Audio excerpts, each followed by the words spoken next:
Okay, ready to dive in. We're tackling Henry Kissinger's World Order today. And let me tell you, you weren't kidding. These excerpts are dense. It's a lot to unpack, that's for sure. But it's Kissinger, so worth it. Absolutely. It's all about how different parts of the world throughout history have tried to, well, create order and what that means for us now, especially when it comes to, global stability and all that. It really makes you think about the DNA of international relations and how those core principles might need to adapt for the 21st century. Right. It's not like things are getting any simpler out there. Not exactly. So Kissinger kicks things off with Europe, which makes sense. I mean, talk about a continent with a, shall we say, complicated relationship to world order. Yeah, centuries of basically just one war after All another. right. Just a total mess with kingdoms and empires constantly at each other's throats. It's incredible how Europe went from that chaos to a system where countries, even if they weren't exactly best buddies, at least agreed on some basic rules of the road. And that shift, that's key to understanding Kissinger's whole argument here, isn't it? Absolutely. So, Yeah. it all starts with the Peace of Westphalia, right? hmm Back in, what was it, 1648? Ending the 30 Years' War. Yeah. But the Peace of Westphalia was way more than just a peace treaty. It was like a whole new operating system for international relations. Like going from, I don't know, DOS to Windows or something. Exactly. It introduced this radical new concept, at least back then, of state sovereignty, countries respecting each other's borders, not meddling in their internal affairs. Basically, you do you, I'll do me, and let's try not to blow up the continent again. Easier said than done, right? Always. But it did set the stage for the balance of power system, which Kissinger spends a lot of time dissecting. Right. The idea being that countries would team up to prevent any one nation from becoming too powerful, like a geopolitical game of tug of war. And for a while there, it worked, didn't it? It did. I mean, think about Louis XIV, the Sun King of France. He wanted to rule everything. Oh yeah, he was not messing around. But the Grand Alliance, this coalition of other European powers, they kept him in check. It was a long and bloody struggle, but it prevented France from just dominating all of Europe. Okay, but then you've got Napoleon, who basically said, rules. What rules? Am I right? He's the classic example of what happens when raw ambition isn't tempered by, well, any sense of shared legitimacy, any agreed upon rules. And it doesn't end well. No, Napoleon was obviously a military genius, but his constant need for conquest, it eventually led to his downfall. It's a cautionary tale, and honestly one that feels maybe a little too relevant today. Totally. Makes you think about the leaders we have today, for better or worse, and how their ambitions will either, strengthen the global order or, well, throw it into chaos. Right. Are they playing by the rules, or are they trying to rewrite the whole playbook? Exactly. So where does this leave Europe today, in Kissinger's view? He seems to be saying that with China and India and others on the rise, Europe might need to rethink how it operates on the world stage. Yeah, he's not saying the European model is obsolete, but it might need a serious upgrade for the 21st century. See, Europe is used to playing on a chessboard where everyone understands the same rules. Familiar territory. I get it. But with the rise of powers, with different historical and cultural playbooks, I mean, China's a perfect example. That's a whole new game. And it's not just about adapting to new players on the board. Kissinger also dives into how different cultures and civilizations have approached world order in completely different ways. It's true. It's easy to forget that our way of doing things, it's not the only way. And that's super clear when he gets to Islam. Right. Talk about a different rule book. Seriously. I mean, he talks about how in its early centuries, Islam created a kind of world order based on completely different principles than what was happening in Europe at the time. And we're talking centuries here. I mean, for a long time, the Islamic world operated with a completely different concept of legitimacy.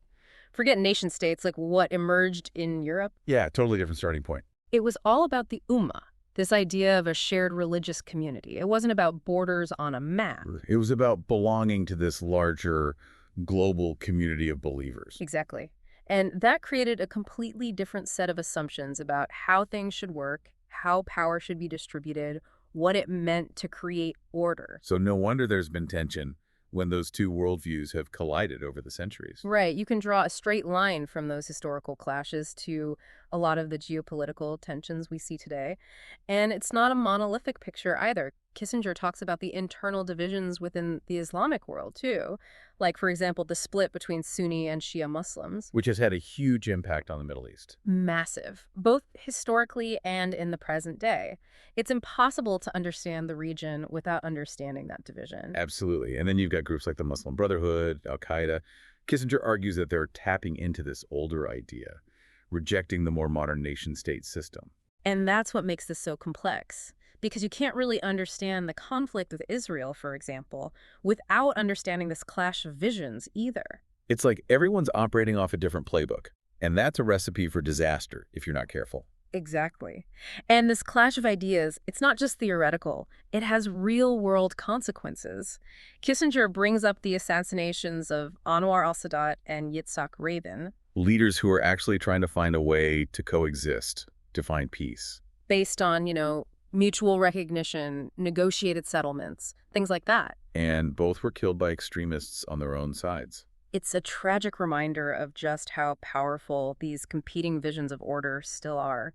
And not just in the Middle East, it makes you realize that so much of history, it's not about military strength alone. Right, it's about ideas.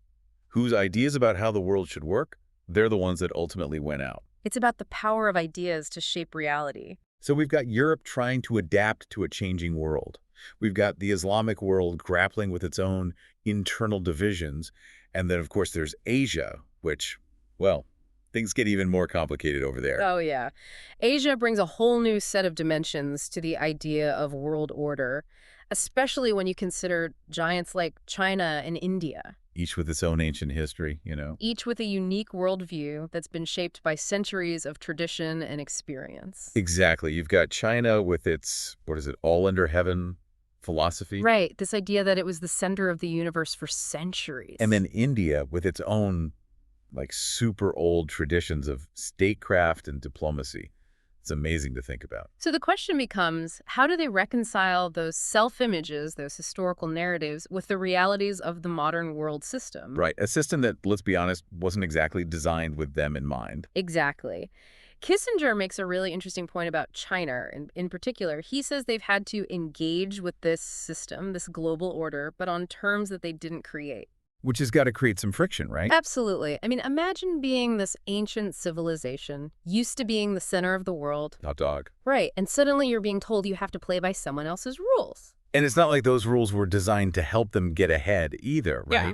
They were designed, at least in part, to keep them down. Exactly, and that's got to breed some resentment, some pushback. It's not just resentment, though. It's also about China trying to reclaim its historical role. They want to be a leading civilization again, but this time on the global stage. Right. And for China, it's not just about economics or military might. It's about cultural and political prestige. They want to be respected, not just feared. Okay, so China's got a chip on its shoulder. Got it. And then there's India, which, after independence, they tried to kind of chart their own path, right? Yeah. Stay out of the Cold War rivalry between the U.S. and the Soviet Union. Yeah, India under Nehru, they really try to walk that tightrope of non-alignment. But these days, it seems like they're tilting more towards a balance of power strategy. Kind of like what Britain was doing in Europe for centuries. Exactly. Play one power off against another, protect your own interests. It's classic real politics. So everybody's trying to figure out how to survive and thrive in this new world order. But with all these different perspectives, historical baggage, cultural values, it feels like it could all just go sideways really easily. It's definitely a recipe for miscalculation, that's for sure. Yeah. And that's where America enters the picture. Because of course it does, right? Right. Kissinger doesn't exactly hold back when it comes to analyzing his own country's role in all of this. Yeah, he can be pretty tough on America. He's definitely not afraid to call it like he sees it. And what he sees is a country wrestling with a fundamental dilemma. Which is? We've got this idealistic streak, this belief that deep down everyone wants democracy and free markets, just like us. The whole city on a hill thing. Exactly. America as a shining beacon of freedom and opportunity. Okay, I can see how that could be a problem. Not everyone sees the world the way we do, right? Right. And it can blind us to the complexities and differences of other cultures. We assume that everyone wants what we want, even when history suggests otherwise. So too much idealism, check. What's the other side of that coin? Well, then you have America's tendency toward isolationism. You mean just wash our hands of the whole mess, retreat back into our shell. Exactly. We'll deal with our own backyard, you deal with yours. Right. That comes up a lot. Especially when those attempts to reshape the world in our image, well, when those go sideways. Vietnam, Iraq, those were tough lessons. Yeah. So how do you reconcile those impulses? How do you balance promoting our values with respecting the fact that the world is a very messy, complicated place? $1 million question. And Kissinger doesn't pretend to have all the answers, but he suggests that a little humility goes a long way.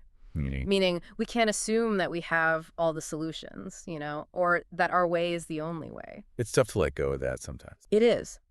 But if we want to build a more stable world, a world where everyone feels like they have a stake in the system, we have to be willing to listen, to compromise. So less lecturing, more listening. Exactly. And that requires understanding. We need to understand where other countries are coming from, what their history is, what their values are, what their fears are. Easier said than done. Oh, for sure. But Kissinger argues that it's the only way forward. He says, world order, to be sustainable, must be accepted from within as much as it is imposed from without. So it's not enough to just have the most powerful military or the biggest economy. You also have to have legitimacy in the eyes of others. Absolutely. People need to believe in the system, not just fear it. That makes a lot of sense. Okay, so we've talked about the challenges to world order, about the different visions that are out there, about America's role, all of that. But what about solutions? What can we do to actually make things better? It feels almost silly to ask, but I'm guessing a lot of people listening are wondering the same thing. Not silly at all. It's the most important question. And the good news is, we all have a role to play. We're not just along for the ride. Okay, I like the sound of that.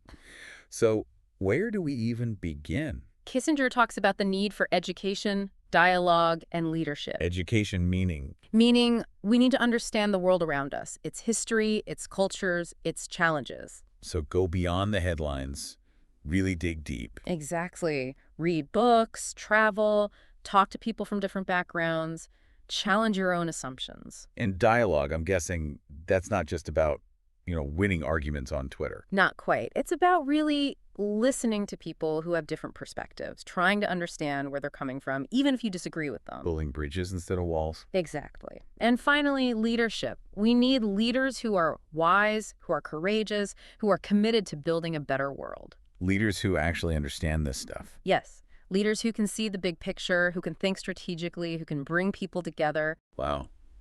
Tall order. Well, on that note, I want to say thank you to you and to everyone listening. This deep dive into Kissinger's world order has been, well, it's been a lot. But in a good way. I feel like I've learned a ton. Me too. It's definitely not a beach read, but it's one of those books that stays with you long after you finish it. Absolutely. And to our listeners, we hope you found this deep dive thought-provoking and maybe even a little bit inspiring. If you want to learn more about Henry Kissinger and his ideas, be sure to check out the show notes for links and resources. And until next time, keep asking those tough questions and keep learning. Because the world needs more people who are willing to engage with these complex issues.